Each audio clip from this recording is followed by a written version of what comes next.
ഈശ്വരവിശ്വാസികളും സഭാസ്നേഹികളുമായ സഹോദരി സഹോദരന്മാരെ, ഉജ്ജ്വല സഭാസ്നേഹിയായ പാറേമാക്കൽ തോമാ കത്തനാരുടെ പുണ്യകുടീരം സ്ഥിതി ചെയ്യുന്ന രാമപുരത്തിൻ്റെ പുണ്യഭൂമിയിൽ ചവിട്ടി നിന്നുകൊണ്ട് ആ പുണ്യാത്മാവിനെ ഒന്നനുസ്മരിക്കുകയാണ്. അദ്ദേഹം 1736 സെപ്റ്റംബർ 10 കടനാട്ടിലാണ് ജനിച്ചത്. ഏതാണ്ട് 63 വർഷക്കാലമാണ് ഈ ഭൂമിയിൽ ജീവിച്ചത്. 1799 മാർച്ച് മാസം 20-ാം തീയതി അദ്ദേഹം നിത്യസമ്മാനത്തിനായി വിളിക്കപ്പെട്ടു. ഏതാണ്ട് 63 വർഷക്കാലത്തെ ജീവിതം കൊണ്ട് അവസ്മരണീയമായിട്ടുള്ള കാര്യങ്ങളാണ് സഭയിൽ അദ്ദേഹം ചെയ്തത്. അദ്ദേഹം ജീവിച്ച കാലഘട്ടത്തിൻ്റെ പ്രത്യേകത നാം മനസ്സിലാക്കിയെങ്കിൽ മാത്രമേ ആ ധന്യമായ ജീവിതത്തിൻ്റെ ശ്രേഷ്ഠമായ ശുശ്രൂഷകളെക്കുറിച്ച് നമുക്ക് അറിയുവാൻ സാധിക്കൂ. മാർത്തോമാ ക്രിസ്ത്യാനികൾ ഏതാണ്ട് കൂനംകുരിശ് സത്യം വരെ ഒരൊറ്റ സഭയായി വലിയ സൗഹൃദത്തോടെ ഹൃദയൈക്യത്തിൽ ജീവിച്ചിരുന്നു. എന്നാൽ സഭ രണ്ടായി വിഭജിക്കപ്പെട്ടത് നമുക്കറിയാവുന്നതുപോലെ മട്ടാഞ്ചേരിയിൽ വെച്ച് നടന്ന കൂനംകുരിശ് സത്യം വഴിയായിട്ടാണ്. അത് സംഭവിച്ചത് 1653 ജനുവരി മാസം 3-ാം തീയതി വെള്ളിയാഴ്ച. അങ്ങനെ മാർത്തോമാ ക്രിസ്ത്യാനികളുടെ സഭ രണ്ടായി തീർന്നു. പഴയ കുറ്റും പുത്തൻ കുറ്റും. പഴയ കൂറിൽ നിന്ന ആളുകൾ പാശ്ചാത്യ മിഷണറിമാരിൽ നിന്ന് അവരുടെ നേതൃത്വത്തിൽ നിന്ന് വിട്ടുപോയില്ല. എന്നാൽ പുതിയ കൂറിലേക്ക് വന്നവർ അവരുടെ പുതിയ നേതൃത്വം സ്വീകരിച്ച് മറ്റൊരു സമൂഹമായിട്ട് നിലകൊണ്ടു. ഈ വിഭജനം യാഥാർത്ഥ്യമാകുന്നത് ഏതാണ്ട് ഒരു 100 നൂറ്റാണ്ട് സമയമെടുത്തതിന് ശേഷമാണ് പൂർണ്ണമായിട്ടും യാഥാർത്ഥ്യമായത്. ഈ വിഭജനം സഭാഗാത്രത്തിൽ വലിയ മുറിവാണ് ഉണ്ടാക്കിയത്. വലിയ ഉണങ്ങാത്ത ഒരു വ്രണം. ഈ കാലഘട്ടത്തിൽ ജീവിച്ചിരുന്ന കരിയാറ്റി മൽപ്പാനും പാറേമാക്കൽ തോമാ കത്തനാരും ഒക്കെ സഭയുടെ പുനരൈക്യത്തിന് വേണ്ടി അഹോരാത്രം യത്നിച്ച വ്യക്തികളാണെന്ന് ചരിത്രം പഠിച്ചിട്ടുള്ളവർക്ക് വ്യക്തമായിട്ട് മനസ്സിലാക്കാൻ സാധിക്കും. സഭാ ഐക്യത്തിനുള്ള അവസരം നോക്കി പാർത്തിരിക്കുകയായിരുന്നു സഭാസ്നേഹികളായിട്ടുള്ള ശുശ്രൂഷകർ. അങ്ങനെ വലിയൊരു അവസരം സംജാതമായത് പുത്തൻകൂർ വിഭാഗത്തെ നയിച്ചുകൊണ്ടിരുന്ന ദിവന്യാസ്യോസ് ഒന്നാമൻ മാർത്തോമ ആറാമൻ എന്ന് വിളിക്കപ്പെടുന്ന മെത്രാപ്പൊലീത്തായുടെ കാലത്താണ്. അദ്ദേഹം ഐക്യപ്പെടുവാൻ തീവ്രമായിട്ട് ആഗ്രഹിച്ചു. എന്നാൽ പഴയ കൂറിനെ നയിച്ചുകൊണ്ടിരുന്ന പാശ്ചാത്യ മെത്രാപ്പൊലീത്ത സാലസ് മെത്രാൻ അദ്ദേഹം ഐക്യമുള്ളിൻ്റെ ഉള്ളിൽ ആഗ്രഹിച്ചിരുന്നില്ല. ഐക്യം സംജാതമാകുന്നതിന് വേണ്ടി ചർച്ചയ്ക്കായി നിയോഗിക്കപ്പെട്ടത്, മാധ്യസ്ഥ്യം വഹിച്ചത് കരിയാറ്റി മൽപ്പാനായിരുന്നു. കരിയാറ്റി മൽപ്പാനോട് സാലസ് മെത്രാൻ പറയുന്ന വാക്കുകൾ പ്രത്യേകം ഓർക്കേണ്ടതാണ്. മാർത്തോമ ആറാമനെ കാണാൻ പോകുമ്പോഴും മെത്രാനെടുത്ത യാതൊരു ബഹുമാനവും അദ്ദേഹത്തിന് കൊടുക്കാൻ പാടില്ല. അദ്ദേഹത്തോട് മൃദു സമീപനം സ്വീകരിക്കേണ്ട കാര്യമില്ല. സാലസ് മെത്രാൻ്റെ ഉള്ളിലിരിപ്പ് ഈ വാക്കുകളിൽ നിന്ന് തന്നെ നമുക്ക് മനസ്സിലാക്കാൻ സാധിക്കും. അവിടെ പോയി ചർച്ച ചെയ്ത് പുനരൈക്യം സാധിച്ചാൽ മാർത്തോമാ ക്രിസ്ത്യാനികൾ ഒന്നടങ്കം തദ്ദേശീയ മെത്രാൻ്റെ കൊടിക്കീഴിൽ, അതായത് മാർത്തോമാ ആറാമൻ്റെ കൊടിക്കീഴിൽ ഒന്നിച്ചണിനിരക്കും. പിന്നെ വിദേശികളുടെ ആധിപത്യവും അധികാരവും നഷ്ടമാകും. അതുകൊണ്ട് തന്നെ പുനരൈക്യത്തെ ഒരു തരത്തിലും ഉള്ളിൻ്റെ ഉള്ളിൽ ഈ പാശ്ചാത്യ മിഷണറിമാരോ പാശ്ചാത്യ മെത്രാന്മാരോ ആഗ്രഹിച്ചിരുന്നില്ല. ഏതായാലും കരിയാറ്റി മൽപ്പാൻ്റെ നേതൃത്വത്തിലുള്ള ചർച്ച പരാജയമായി സാലസ് മെത്രാൻ്റെ കടുംപിടുത്തം മൂലം. അപ്പോഴദ്ദേഹം പറഞ്ഞു, പുനരൈക്യം സാധിക്കുന്നതിന് എൻ്റെ ജീവൻ ബലി കൊടുത്തിട്ടാണെങ്കിലും ഞാൻ റോമിൽ പരിശുദ്ധ മാർപ്പാപ്പയെ പോയി കണ്ട് എനിക്ക് പുനരൈക്യത്തിന് വേണ്ടി ചെയ്യുവാൻ സാധിക്കുന്ന കാര്യം ഞാൻ ചെയ്യും. ഇങ്ങനെ ദൃഢപ്രതിജ്ഞയെടുത്ത കരിയാറ്റിയെയും അദ്ദേഹത്തിന് കൂട്ടായിട്ട്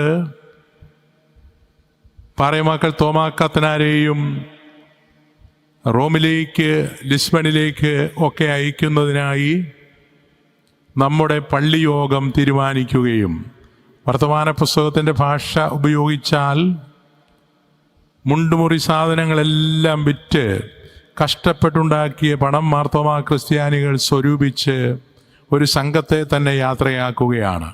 യാത്രയുടെ ആരംഭത്തിൽ വാസ്തവത്തിൽ 2 പേരായിരുന്നില്ല, മറിച്ചൊരു ചെറിയ സംഘമായിരുന്നു. ഈ സംഘം യാത്ര ചെയ്ത് മുന്നോട്ട് പോകുമ്പോൾ കപ്പൽ യാത്രയ്ക്ക് സമയമാകുമ്പോൾ ഇത്രയും ആളുകൾക്ക് ഒന്നിച്ചു പോകുവാനുള്ള പണം കയ്യിലില്ലെന്ന് മനസ്സിലാക്കിയപ്പോൾ ആളുകളുടെ എണ്ണം കുറയ്ക്കുകയാണ്. അവസാനം കരിയാറ്റിയോടൊപ്പം വൈദികരായിട്ടുണ്ടായിരുന്നത് നമ്മുടെ തോമാക്കത്തനാരും മറ്റൊരു ചാക്കോക്കത്തനാരുമായിരുന്നു. ഇവരിൽ ആരെങ്കിലും ഒരാൾക്ക് മാത്രമേ പോകുവാൻ സാധിക്കുകയുള്ളൂ എന്ന അവസ്ഥ വന്നപ്പോൾ ചാക്കോക്കത്തനാര് പറഞ്ഞു, ഞാൻ ഇറങ്ങിത്തിരിഞ്ഞിരിക്കുന്നത് റോമിലേക്ക് പോകാനാണ്, അതുകൊണ്ട് തിരിച്ചു പോകുന്ന മടങ്ങിപ്പോകുന്ന പ്രശ്നം ഉദിക്കുന്നില്ല. തോമാക്കത്തനാര് പറഞ്ഞു, ഇത് വ്യക്തിപരമായൊരു സിദ്ധാന്തത്തിൻ്റെ കാര്യമല്ല, മറിച്ച് ജാതിയുടെ നന്മയ്ക്ക് വേണ്ടിയിട്ടുള്ള കാര്യമാണ്. ഞാൻ ഈ കൂട്ടത്തിൽ പോകുന്നത് നല്ലതാണെന്ന് നിങ്ങൾക്ക് തോന്നുന്നെങ്കിൽ അതിന് എനിക്ക് സമ്മതം. അല്ല, ഞാൻ മടങ്ങിപ്പോകുന്നതാണ് ഉചിതമെന്ന് തോന്നിയാൽ അതിനും എനിക്ക് സമ്മതം. നമുക്കറിയാം, സ്വന്തം കാര്യമല്ല, സഭയുടെ കാര്യമാണ് ഇവിടെ പാറേമാക്കൽ കത്തനാര് വലിയ പ്രാധാന്യത്തോടെ ചിന്തിക്കുന്നത്. അതുകൊണ്ടാണ് മടങ്ങിപ്പോകുവാൻ താൻ തയ്യാറാണെന്ന് പറയുന്നത്. എല്ലാവരുടെയും ഏകകണ്ഠമായ അഭിപ്രായം തോമാക്കത്തനാര് കരിയാറ്റി മൽപ്പനോടൊപ്പം പോകണമെന്നായിരുന്നത് കൊണ്ടാണ് ഇവർ 2 പേരും കൂടി യാത്ര ചെയ്യുന്നത്. യാത്രയുടെ കാലഘട്ടമൊക്കെ നമുക്കറിയാം. 1778 തുടങ്ങി 1786 അവരുടെ യാത്ര അവസാനിച്ചത്. ഈ യാത്രയുടെ വിവരണം അതിമനോഹരമായി നമുക്കറിയാം. ജ്വലിക്കുന്ന സഭാസ്നേഹത്തിൻ്റെ ചൈതന്യം ഓരോ പേജുകളിലും തുടികൊട്ടുന്ന രീതിയിൽ എഴുതി വച്ചിരിക്കുന്നതാണ് വർത്തമാന പുസ്തകം. ഇതെഴുതിയത് പാറേമാക്കൽ തോമാക്കത്തനാർ തന്നെയാണ്. വാസ്തവത്തിൽ വർത്തമാന പുസ്തകം വായിക്കുന്ന മനുഷ്യരുടെ ഹൃദയങ്ങളിൽ തോമാക്കത്തനാരെ കുറിച്ചുള്ള ഓർമ്മ കൂടുതൽ ജ്വലിച്ച് ഉയർന്നു നിൽക്കും, ഒരു സംശയവുമില്ല. 2 ശമ്മാശന്മാരുകൂടി ഇവരോടൊപ്പം, ഒരു മാത്യു ഒരു ചാക്കോയും, അവർ പ്രൊപ്പഗാൻഡയിൽ പഠിക്കുവാൻ വേണ്ടി പരിശീലനത്തിന് വേണ്ടിയുള്ളവരാണ്. അവരും ഇവരോടൊപ്പം ഉണ്ടായിരുന്നു. ഈ യാത്രയിലുടനീളം അവർക്കുണ്ടായ വലിയ ക്ലേശങ്ങൾ, തിക്താനുഭവങ്ങൾ, അത് വർണ്ണനാതീതമായിട്ടുള്ള അസ്വസ്ഥതകൾ, ഇതെല്ലാം ഈ പുസ്തകത്തിൽ, വർത്തമാന പുസ്തകത്തിൽ നന്നായിട്ട് പ്രതിപാദിച്ചിട്ടുണ്ട്. അതെ, വർത്തമാന പുസ്തകം വായിക്കുമ്പോൾ നാം അറിയുന്നു, ഇവിടെ നിന്ന് പുറപ്പെട്ട നാൾ മുതൽ പാശ്ചാത്യ മിഷണറിമാർ, പാതിരിമാർ, അവർക്കെതിരായിട്ടുള്ള ഒരുപാട് കത്തുകളും അതുപോലെ അവർക്കെതിരായിട്ടുള്ള ഒരുപാട് കുപ്രചരണങ്ങളും റോമിലും അതുപോലെ അവർ കടന്നു പോകുന്ന ഇടങ്ങളിലുള്ള പാതിരിമാരുടെ കേന്ദ്രങ്ങളിലുമെല്ലാം പറഞ്ഞ്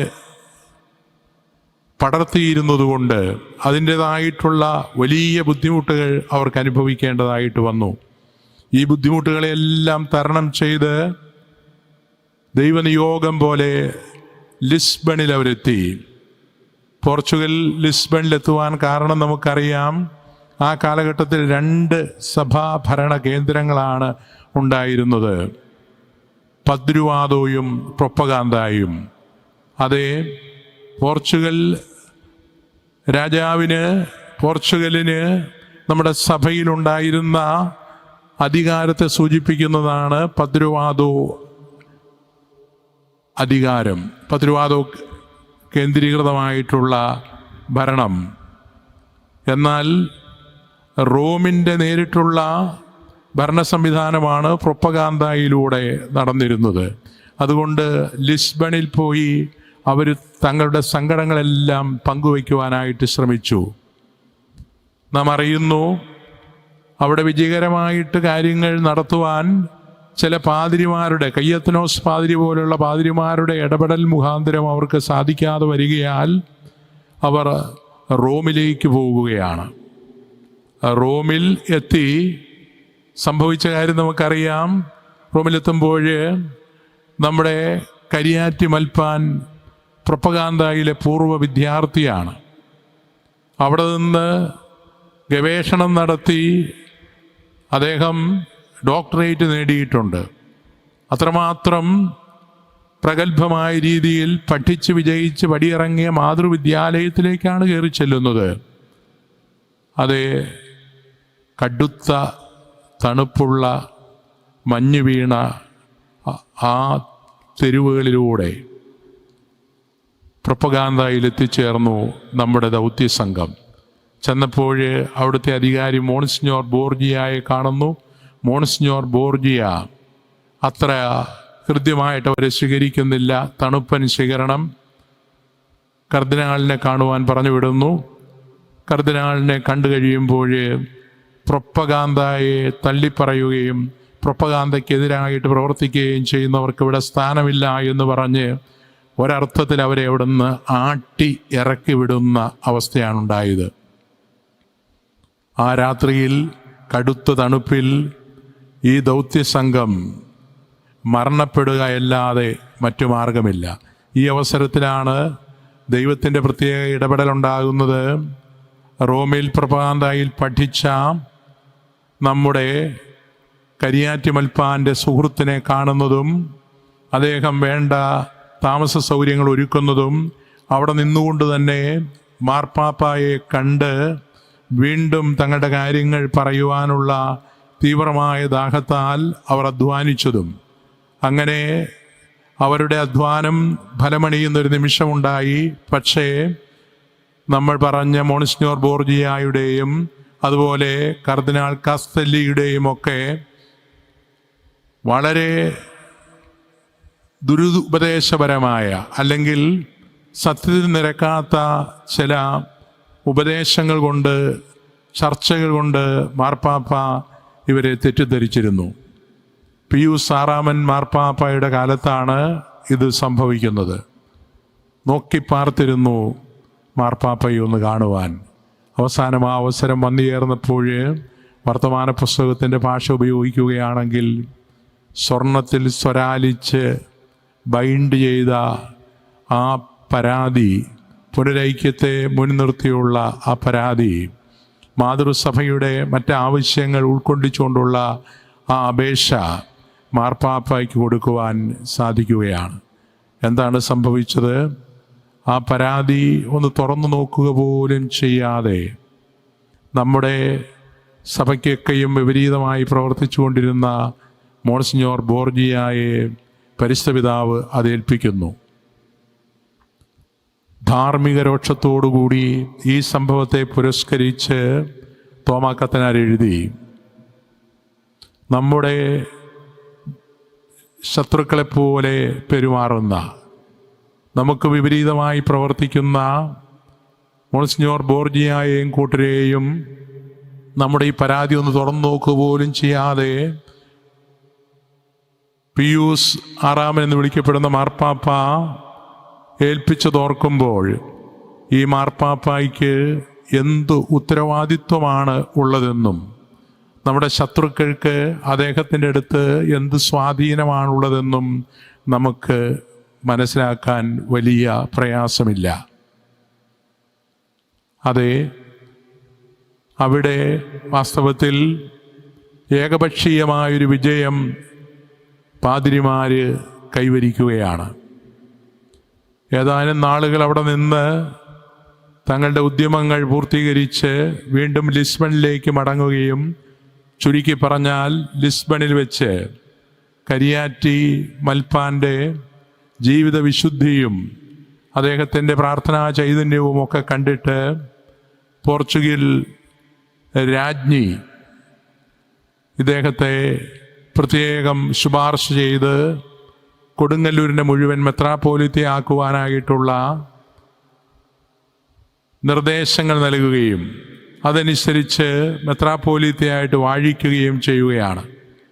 മെത്രാപ്പോലിത്തയായിട്ട് വാഴിച്ചെങ്കിലും അദ്ദേഹം മടങ്ങി വന്നാൽ മാർത്തോമ നസ്രാണികൾ എല്ലാവരും ഒരു മെത്രാപ്പൊലീത്തായുടെ കുടക്കീഴിൽ അദ്ദേഹത്തോട് ചേർന്ന് നിന്ന് രണ്ടായി തീർന്ന സഭയിലെ അംഗങ്ങളെല്ലാം ഒന്നായി ഒരുമിച്ച് കൂടുമെന്ന് അറിയാമായിരുന്നതുകൊണ്ട് പാതിരിമാരും അതുപോലെ പാശ്ചാത്യരായിട്ടുള്ള മിഷണറിമാരും അവരുടെ മെത്രാന്മാരുമെല്ലാം അദ്ദേഹത്തിൻ്റെ ജന്മനാട്ടിലേക്കുള്ള മടങ്ങിവരവ് ഇഷ്ടപ്പെട്ടില്ല. അതുകൊണ്ട് തന്നെ 2.5 വർഷക്കാലം ലിസ്ബണിൽ തന്നെ അദ്ദേഹം താമസിക്കുകയാണ്. തുടർന്ന് സംഭവിക്കുന്നത് നമുക്കറിയാം. പല ഇടപെടലുകൾക്ക് ശേഷം അവർക്ക് മടങ്ങിപ്പോരുവാനുള്ള അവസരം ലഭിച്ചു. എന്നാൽ മടങ്ങിവരവിൽ സംഭവിച്ചത് നമുക്ക് ഒരിക്കലും മറക്കാനാവാത്ത വേദനാജനകമായ ഒരു ദുരന്തമാണ്. ഗോവ മെത്രാപ്പൊലീത്തായോട് ആലോചിച്ച് പുനരൈക്യം സാധിക്കണമെന്ന വ്യവസ്ഥ പാലിക്കുന്നതിന് വേണ്ടി ഗോവ മെത്രാപ്പൊലീത്തരുടെ അടുക്കിലേക്ക് യാത്ര ചെയ്യുകയും അവിടെ താമസിക്കുകയും ചെയ്തിരുന്ന അവസരത്തിൽ ദുരൂഹമായ സാഹചര്യത്തിൽ കരിയാറ്റി മെത്രാപ്പൊലീത്ത മരണപ്പെടുകയാണ്. അദ്ദേഹത്തിന് എങ്ങനെയാണ് മരണം സംഭവിച്ചത് എന്ന് പാറേമാക്കലിനോട് ചോദിച്ചാൽ അദ്ദേഹം വാവിട്ട് നിലവിളിക്കുമായിരുന്നു. ഇതാണ് നമ്മൾ ചരിത്രത്തിൽ അറിയുന്നത്. ഒരുപക്ഷെ നമ്മുടെ മാതൃസഭയുടെ ചരിത്രത്തിൽ ഒരിക്കലും കെട്ടടങ്ങാത്ത ഒരു നിലവിളിയുടെ ശബ്ദം ഇന്നും നമ്മുടെ കർണപുടങ്ങളിൽ കേൾക്കുകയാണ്. എങ്ങനെയാണ് കരിയാറ്റിയിൽ പിതാവ് മരിച്ചതെന്ന് ചോദിക്കുമ്പോൾ പാറേമാക്കലിൽ നിന്നുണ്ടാകുന്ന കരച്ചിലിൻ്റെ പ്രതിധ്വനി. നമുക്കറിയാം, മരണത്തിന് മുൻപ് പാറേമാക്കൽ ഗവർണറോറെ ഈ സഭയുടെ ഭരണകർത്താവായിട്ട് അഡ്മിനിസ്ട്രേറ്ററായിട്ട് നിയമിച്ചതിന് ശേഷമാണ് അദ്ദേഹം മരിക്കുന്നത്. പാറേമാക്കൽ തോമാക്കത്തനാർ ഗോവായിൽ നിന്ന് ഒരർത്ഥത്തിൽ രക്ഷപ്പെട്ടു പോകുന്നത് എന്ന് പറയാം. വിശദമായ കഥകളിലേക്ക് പോകുന്നില്ല. മാർത്തോമ ക്രിസ്ത്യാനികളുടെ, പ്രത്യേകിച്ചും മാർത്തോമ ക്രിസ്ത്യാനികൾക്ക് മറക്കാനാവാത്ത സ്തുത്രകമായിട്ടുള്ള ശുശ്രൂഷകൾ ചെയ്ത ആത്മായ പ്രമുഖനായ തച്ചിൽ മാത്യു തരകൻ്റെ അദ്ദേഹത്തിൻ്റെ നേതൃത്വവും ഇടപെടലും സാഹസികമായിട്ടുള്ള അദ്ദേഹത്തിൻ്റെ പ്രവർത്തനങ്ങളുമാണ് പാറേമാക്കൽ തോമാക്കത്തനാരെ ഇവിടെ മടക്കി കൊണ്ടുവരുന്നത്. ഇവിടെ വന്നതിന് ശേഷം അദ്ദേഹം കൂടിയ അങ്കമാലി പടിയോലയിൽ ഒരു വലിയ സമ്മേളനമാണ്.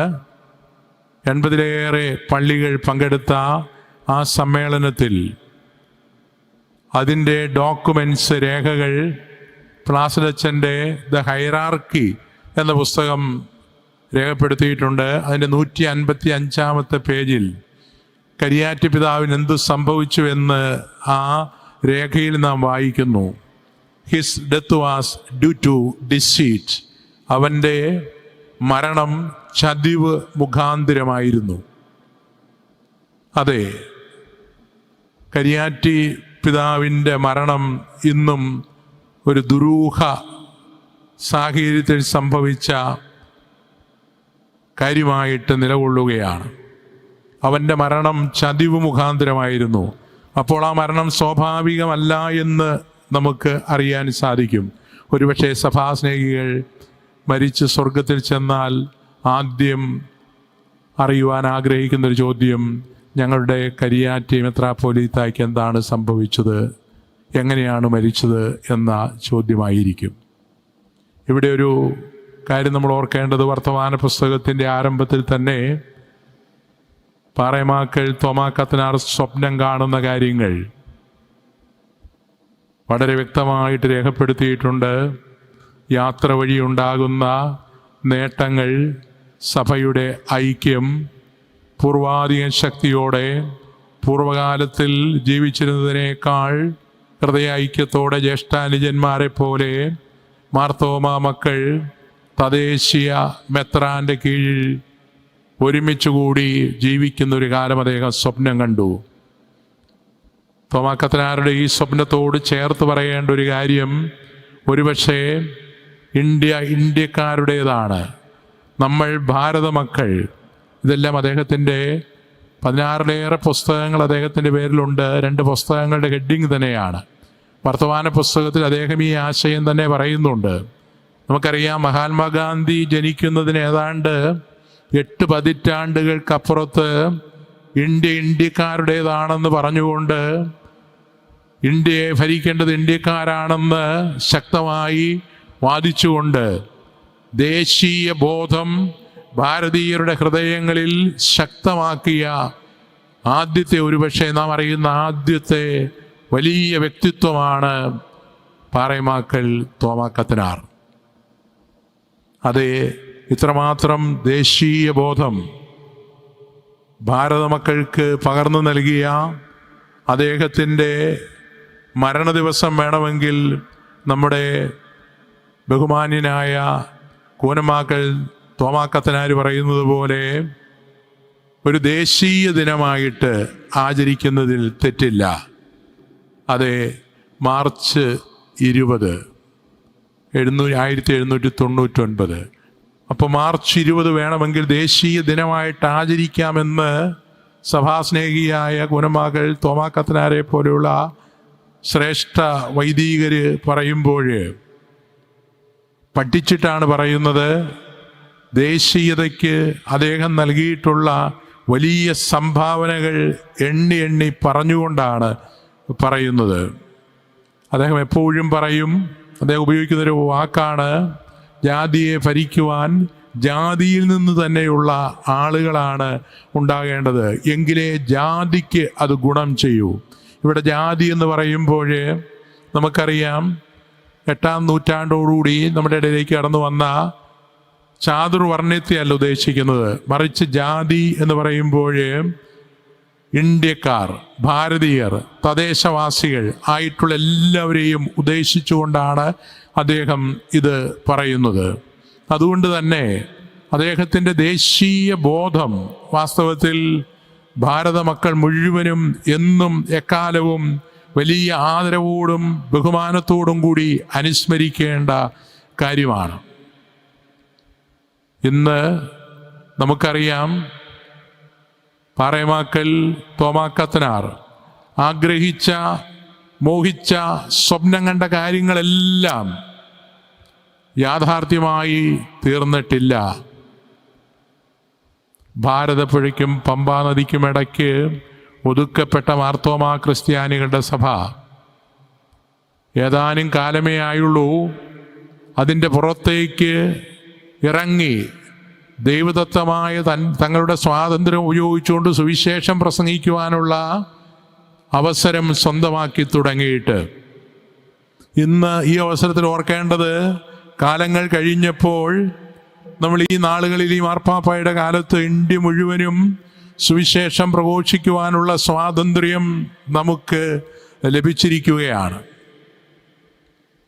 എന്നാൽ നമുക്കറിയാം, ഏറെ വൈകിപ്പോയി.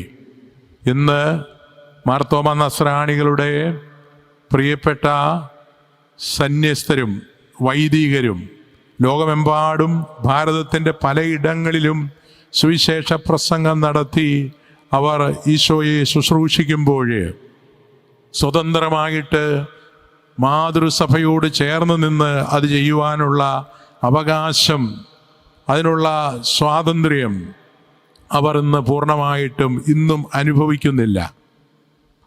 കാരണം മാർത്തോമ ക്രിസ്ത്യാനികൾ അവരവരുടെ മാതൃസഭയിൽ നിന്ന് ഒരു പരിധിവരെ അകറ്റപ്പെട്ടു, പറിച്ചു നടപ്പെട്ടു. പാശ്ചാത്യരുടെ ആഗമനത്തിന് ശേഷം സംഭവിച്ച കാര്യം നാം അറിയുന്നു. ഇവിടെ സെമിനാരി പരിശീലനം തന്നെ മാറ്റിമറിച്ചു. പുരാതനമായ മൽപ്പാനൈറ്റ് സിസ്റ്റം, ഗുരുകുല വിദ്യാഭ്യാസം, ഗുരുകുല പരിശീലനം, അതെല്ലാം സെമിനാരി പരിശീലനമാക്കി മാറ്റിയപ്പോൾ ഒരുപക്ഷെ തോമാ കത്തനാർ വർത്തമാന പുസ്തകത്തിൽ ചോദിക്കുന്നത് പോലെ നീ പഠിപ്പിച്ചു വിടുന്ന വൈദികർക്ക് എന്ത് കാര്യമാണ് ആധികാരികമായിട്ട് അറിയാവുന്നത്? സഭയെക്കുറിച്ചോ വിശുദ്ധ ഗ്രന്ഥത്തെക്കുറിച്ചോ ആരാധനക്രമത്തെക്കുറിച്ചോ വേണ്ടത്ര പരിചയമില്ലാതെ വീണ്ടും അദ്ദേഹം പറയുന്നു, നീ എഴുതിക്കൂട്ടുന്ന ചില സാധാരണ വേദപാഠ ക്ലാസ്സുകളിൽ പഠിക്കാവുന്ന നമസ്കാരങ്ങൾ മാത്രം പഠിച്ചിട്ട് ഇറക്കി വിടുന്ന വൈദികരല്ലേ ഈ പരിശീലനത്തിൻ്റെ ഫലമായിട്ടുണ്ടാകുന്നത്? സെമിനാരിയിൽ നീ നിനക്ക് വേണ്ടി അവരെ കൊണ്ട് ദാസ്യവേല ചെയ്യിച്ചിട്ടല്ലേ ഇപ്രകാരം ഇറക്കി വിടുന്നത്? നമുക്കൊരു കാര്യം മനസ്സിലാവുകയാണ്, മാർത്തോമ നസ്രാണികളുടെ ജീവിതത്തിൽ അവരുടെ ജീവിതശൈലി തന്നെ അടിമുടി മാറുവാൻ ഈ വിദേശ രീതിയിലുള്ള സെമിനാരി പരിശീലനം കാരണമാക്കിയിട്ടുണ്ട്.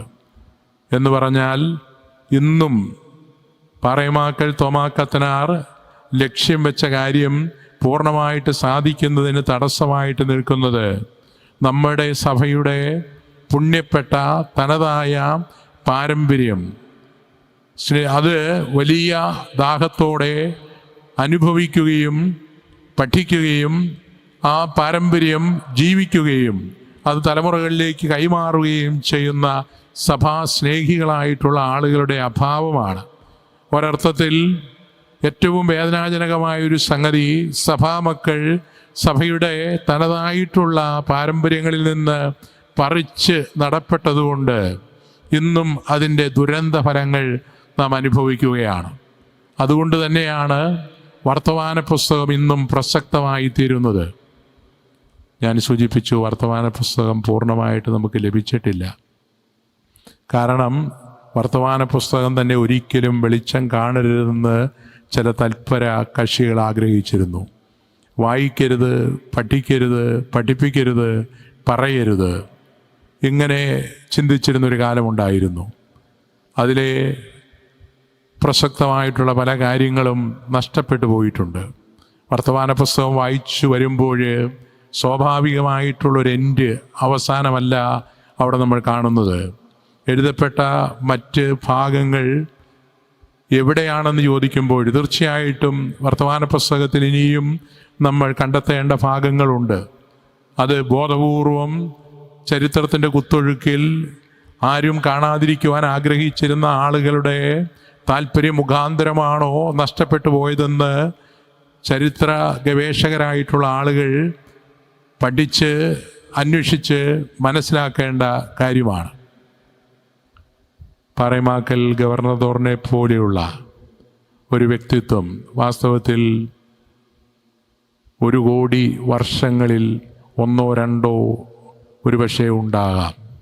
കാരണം അദ്ദേഹത്തിൻ്റെ വ്യക്തിത്വത്തെയും അദ്ദേഹത്തിൻ്റെ പ്രവർത്തനങ്ങളെയും വിശകലനം ചെയ്യുമ്പോൾ അത്രമാത്രം വേറിട്ട് നിൽക്കുന്നൊരു വ്യക്തിത്വമാണ് അദ്ദേഹത്തിൻ്റേത്. പറയാനുള്ളത് യാതൊരു മടിയും കൂടാതെ, സ്വന്തം കാര്യത്തെക്കുറിച്ച് ഒന്നും ചിന്തിക്കാതെ, സഭയെക്കുറിച്ച് ചിന്തിച്ച് സഭയ്ക്ക് വേണ്ടി പറയുന്ന ഉജ്ജ്വലമായിട്ടുള്ള ഒരു വ്യക്തിത്വമാണത്. സ്നേഹമുള്ളവരെ, പാറേമാക്കൽ ഗവർണദോർ അദ്ദേഹത്തിൻ്റെ ജീവിതത്തിലൂടെ പകർന്നു തന്ന ആ വിശ്വാസത്തിൻ്റെ ദീപശിഖ മാർത്തോമ ക്രിസ്ത്യാനികളുടെ പൈതൃകം അത് കണ്ടെത്തുവാനും അത് പൂർണ്ണമായിട്ടും ജീവിച്ചനുഭവിച്ചറിയുവാനും തലമുറകളിലേക്ക് പകർന്നു കൊടുക്കുവാനുമുള്ള നമ്മുടെ ഉത്തരവാദിത്വത്തെക്കുറിച്ച് നമുക്ക് ബോധവാന്മാരാകാം. പറയമാക്കൽ നാം അറിയുന്നു, അദ്ദേഹത്തിൻ്റെ ഭരണം നിർവഹിച്ചത് അങ്കമാലിയിലും വടയാറും രാമപുരത്തുമായിട്ടാണ്. ഏതാണ്ട് അവസാനത്തെ 3 വർഷക്കാലം രാമപുരമായിരുന്നു അദ്ദേഹത്തിൻ്റെ ഭരണകേന്ദ്രം.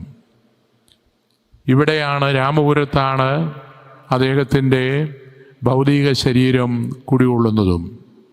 അതുകൊണ്ട് തന്നെ ഈ മണ്ണിൽ നിന്ന് അദ്ദേഹത്തെ അനുസ്മരിക്കുന്നത് ഏറ്റവും പ്രസക്തമായിട്ടുള്ള ഒരു കാര്യമാണ്. ഈ അനുസ്മരണം വളരെ ഹ്രസ്വമാണ്. വിശദാംശങ്ങളിലേക്ക് കടക്കുമ്പോൾ വീണ്ടും ഒരുപക്ഷെ മണിക്കൂറുകളോളം വിശദീകരണങ്ങൾ ആവശ്യമാണ്. അതെല്ലാം ഇവിടെ ഉപേക്ഷിക്കുകയാണ്. എന്നെ ശ്രവിക്കുന്ന നിങ്ങൾക്ക് മാർത്തോമാ ക്രിസ്ത്യാനികളുടെ സഭയോട്, നമ്മുടെ സഭയോട്, മാതൃസഭയോട് ഉള്ളിൻ്റെ ഉള്ളിൽ അല്പമെങ്കിലും സ്നേഹം, ആദരവ് ശക്തിപ്പെട്ടിട്ടുണ്ടെങ്കിൽ ഞാൻ കൃതാർത്ഥനായി. നമുക്ക് വലിയ ഒരു ലക്ഷ്യം നേടുവാനുണ്ട്. ആ ലക്ഷ്യം ഇന്ന് ഛിന്ന ഭിന്നമായി തീർന്നിരിക്കുന്ന സഭകളുടെ പുനരൈക്യമാണ്. ഈ പുനരൈക്യം നമുക്കൊരു സ്വപ്നമായി നമ്മുടെ ഹൃദയത്തിൽ സൂക്ഷിക്കാം. അത് നിറവേറുന്ന കാലത്തിനു വേണ്ടി തീവ്രമായിട്ട് കാത്തിരിക്കാം. അതിനുവേണ്ടി നമുക്ക് വലിയ ഒരളവ് വരെ പരിശ്രമിക്കുവാൻ സാധിക്കും എന്ന ചിന്തയോടെ മുന്നേറാം. നിങ്ങൾക്കെല്ലാവർക്കും ഹൃദയപൂർവ്വം നന്ദി അർപ്പിക്കുന്നു.